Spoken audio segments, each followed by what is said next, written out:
आज जिक्र उन तस्वीर का जो जंगल में कायम एक लाइब्रेरी की है, जो कराची से 95 किलोमीटर शुमाल की जानब हैदराबाद की तरफ जाते हुए मोटरवे M9 से दादा भाई के सामने से एक रास्ता मोल शहर की जानब निकलता है। 22 किलोमीटर पर सरी का शहर आता है। शहर ख़त्म होते ही बरसाती नाले के पार दाएं हाथ पर बोर्ड नजर आएगा जो गोठ मल खान पालारी का है। ये गांव चाचा मल खान और उसके बेटे दुर्मोहम्मद पालारी की वजह से मशहूर है। मल खान पालारी साल 2011 को 120 साल की उम्र में वफात पा गए। वो एक रिवादार और मुहज़्ज़िब इंसान थे। उनके बेटे दुर्मोहम्मद पालारी भी एक इल्म और अदब दोस्त शख्सियत के हामिल थे। वो कोस्तान के अदब के रखवाले थे। 1946 से लेकर इनकी ज़िंदगी यानी 2020 तक डान समेत मुख्तलिफ अखबारात खरीदते थे। सबसे बड़ी खूबी ये थी कि उन्होंने इस जंगल नुमा इलाके में तालीम के फ़रोग़ के लिए काम किया। आज सरी और उसके आसपास देहातों में जो दर्स व तदरीस का माहौल नज़र आ रहा है, इस शमअ को रोशन रखने के लिए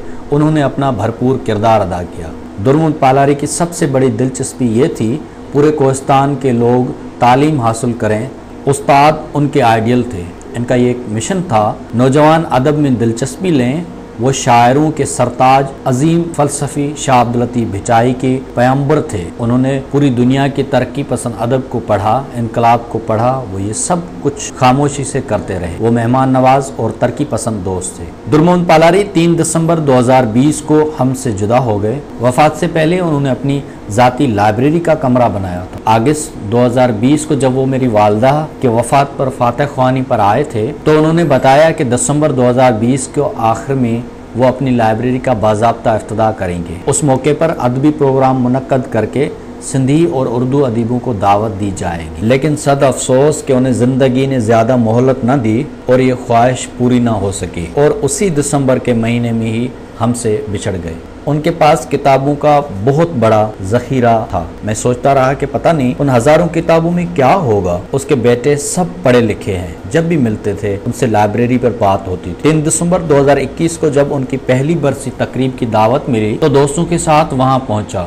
सबसे पहले दुर्मोहम्मद पालारी के बेटों ने लाइब्रेरी दिखाई जो उन्होंने दुर्मोहम्मद की किताबों से सजा रखी थी। उस लाइब्रेरी का कोई नाम नहीं था। मैंने तजवीज़ दी कि इसका नाम दुर्मोहम्मद पालारी मेमोरियल लाइब्रेरी रखा जाए। इस लाइब्रेरी की ये खुसूसियत है कि यहाँ सिंधी किताबों के अलावा तरक्की पसंद अदब का भी ज़ख़ीरा है।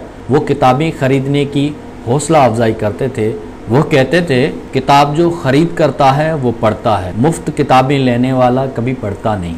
इस लाइब्रेरी में 10,000 से ज़ायद मुख्तलिफ मौज़ूआत पर सिंधी, उर्दू और अंग्रेज़ी की किताबें और रसाइल हैं। इस लाइब्रेरी की एक मुनफरद बात यह भी है कि यहाँ पर GM सैयद, इब्राहिम जोयो, अब्दुल वाहिद आरिसर, सबीन महमूद, परवेज़ होदबाई, वसतुल्लाह खान, ची गोयरा, Lenin, marks, Fidel Castro, Bhagat Singh, हशू केवल रामानी, नज़रुल इस्लाम, कामरेड नज़ीर अब्बासी और बहुत से सियासतदानों, तरक्की पसंद शख्सियात, तसाफ़र, शायरों और अदीबों की तस्वीर भी मौजूद हैं। उन सब से दुर्मोहम्मद की नज़रियाती वाबस्तगी और कुर्बत थी। मैंने उनके बेटों को यह तजवीज़ दी है कि इसको पब्लिक लाइब्रेरी बनाया जाए जिससे स्टूडेंट और रिसर्चर बाआसानी इस इल्मी ज़ख़ीरे से मुस्तफ़ीज़ हो सकें। मुझे उम्मीद है दुर्मोहम्मद पालारी के बेटे उनके इस इल्म दोस्त मिशन को आगे बढ़ाएंगे।